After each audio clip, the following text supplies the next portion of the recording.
there is a lot to digest here, and a lot about age verification, a lot about verifying the developers of the games too, Dave. Just talk us through what changes you make. Hey, thanks for having me on. And, when we've talked in the past, we've shared our commitment to setting what we believe is the global gold standard for healthy, safe, age-appropriate digital engagement. We've been innovating on this for years and years. We started with Age Check in January for communication. What we're rolling out today is the next phase in that implementation of that global gold standard. That, of course, includes all the other things we've done in the past, including innovating on text filtering and non-sharing of images.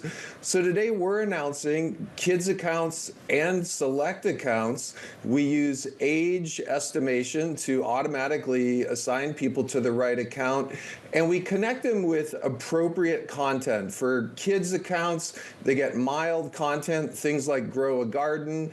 For our older users in select accounts, they get moderate content as well, things like emergency response. And users who are over 16, of course, get regular Roblox accounts. So this, for us, is just a continuous evolution in our commitment to this establishment of a global gold standard for safety and healthy digital engagement. Let's talk about the underlying technology. And as you iterate, it gets better and better, but age verification is very tough. How good has it been? How many people's age is it getting right? How many people push back or try to dispute?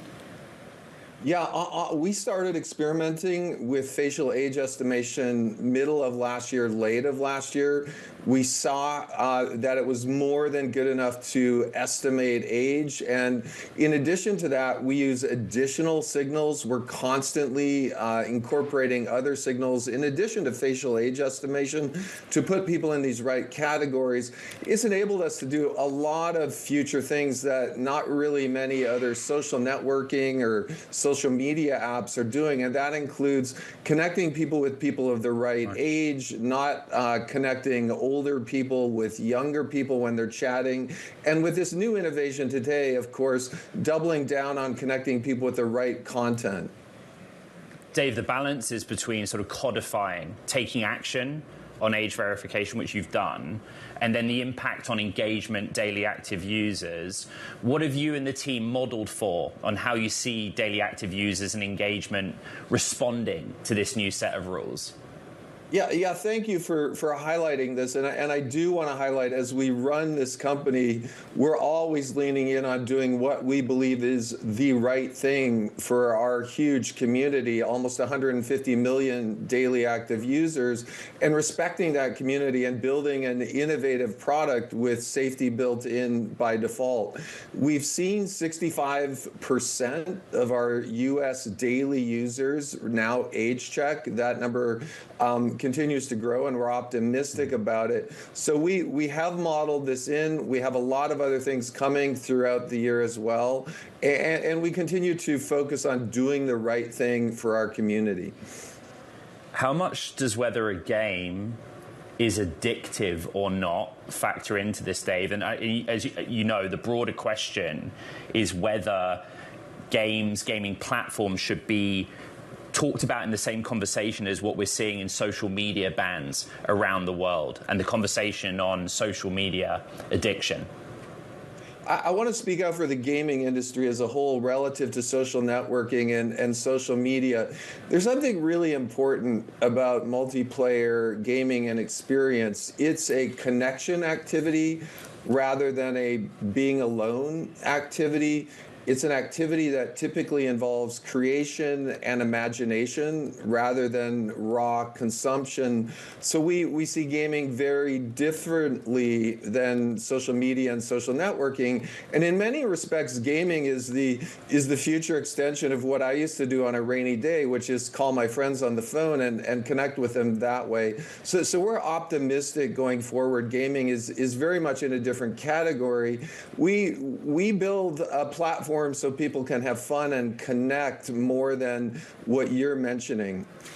With a safer environment, not only comes, well, parents and children more willing to use, but probably advertisers even more willing to come on. And that's an area that you've been developing, and particularly a revenue share with ads that are going to be based within developers' games. How is that being taken on by the developers that you work with, and how are you thinking about the revenue share? What sort of an amount are we thinking? Yeah, I want to highlight once again, we always put building a healthy, safe, and age-appropriate environment first amongst everything, and once again, respecting that community.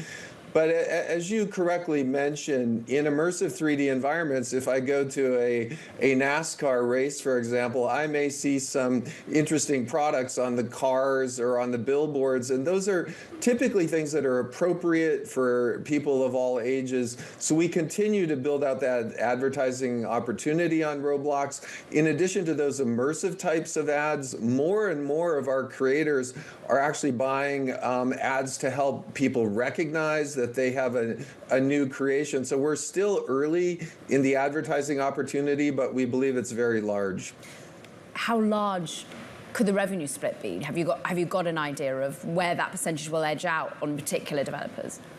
We do have kind of internal models, and we're very optimistic that, for creators building games and experiences on Roblox, they primarily monetize right now with virtual currency, with our Robux system.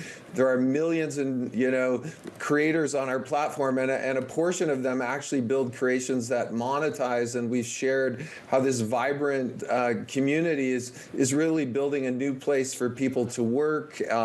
And to build small studios and beyond. Right. Advertising is another complement for how they may monetize. Dave, I'm looking at your company shares up almost 5% in the session. I'm trying to work out what the market's really responding to here. And Friday night, Roblox launched this new subscription plan, goes live April 30th, I think, but it basically replaces the premium tier. There seems to be a lot of good vibes around that. What was the rationale, and how do you see it playing out? Well, more and more we see two types of subscriptions on our platform. A large number of parents, the future of what we see happening on Roblox. When I was younger, I got an allowance to go buy comic books at the local drugstore. Today, a lot of young people are learning about digital finance by getting a Robux allowance from their parents. So we do have a subscription for Robux, so parents can give their kids recurring Robux and they can learn about digital finance. In addition, we announced Roblox Plus, which is for those highly engaged users that want a discount on the Robux that they're spending, want free digital servers, and a few other things like that. It's a complement to the allowance, but more and more, Roblox is a place where young people are learning about digital finance.